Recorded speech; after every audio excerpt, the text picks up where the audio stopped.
अयूब लिखित 2007 पेज की ये किताब गुलमोहर प्रिंट से 2020 में आई है।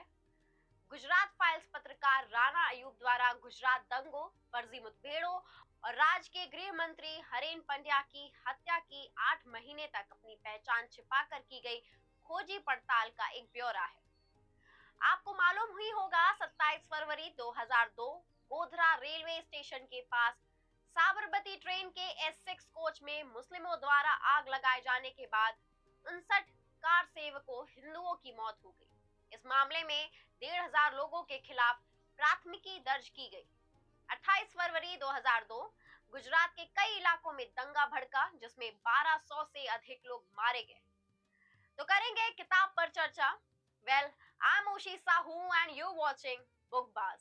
If you had not subscribed our channel, please do subscribe and don't forget to press the bell icon.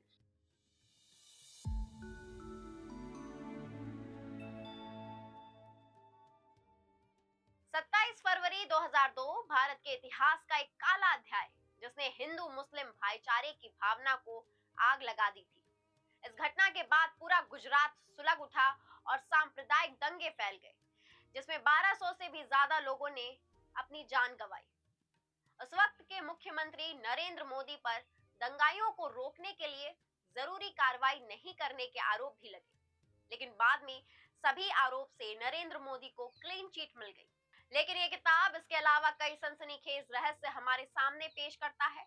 American film institute conservatory की फिल्म निर्माता बनकर और मैथिली त्यागी का नाम अपनाकर राणा ने गुजरात के उन कुछ शीर्ष नौकरशाहों और पुलिस अधिकारियों से मुलाकात की जो 2001 से लेकर 2010 के दरमियान राज्य में प्रमुख पदों पर थे। उनके स्टिंग ऑपरेशन का ये लिप्यंतरण मानवता के खिलाफ अपराध में राज्य और उसके अधिकारियों की मिलीभगत को बेनकाब करता है।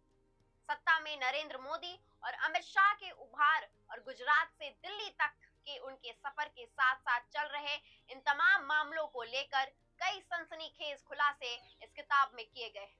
ये किताब हमें गुजरात की अब तक छुपा कर रखी गई असलियत को उन लोगों के हवाले से बताती है जो उन मामलों की तहकीकात कर रहे जांच आयोग के सामने बहाने से जानबूझकर भूल गए थे, लेकिन भरोसे में लेकर गुप्त रूप से रिकॉर्ड की गई इन वीडियो टेप में वे सब कुछ उगल बैठे हैं। यही टेप इस साधारण किताब का आधार है। उसी दिन शाम को गुजरात के मुख्यमंत्री निवास पर बैठक हुई, जिसमें नरेंद्र मोदी भी शामिल हुए। इस मीटिंग को लेकर पूर्व आईपीएस संजीव भट्ट ने दावा किया था कि मोदी ने हिंदुओं की प्रतिक्रिया होने देने के बाद कही थी, लेकिन एसआईटी ने संजीव भट्ट के आरोपों को गलत माना और कहा कि वह 27 तारीख की उस मीटिंग में मौजूद ही नहीं थे। एसआईटी ने कहा कि संजीव भट्ट तथ्यों को घुमा फिरा रहे हैं और मीडिया को बरगलाने की साजिश रचकर न सिर्फ एमिकस क्यूरी राजू रामचंद्र बल्कि सुप्रीम कोर्ट पर भी दबाव डालने की कोशिश कर रहे हैं।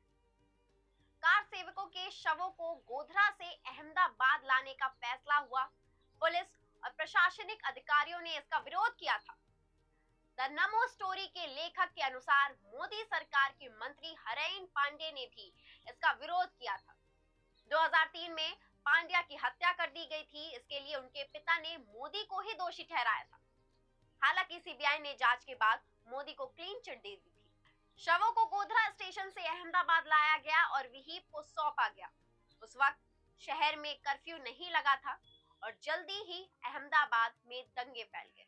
इस किताब में जो फैक्ट्स लेखक ने रखे हैं वो असल में कहीं भी आपको नहीं मिलेंगे।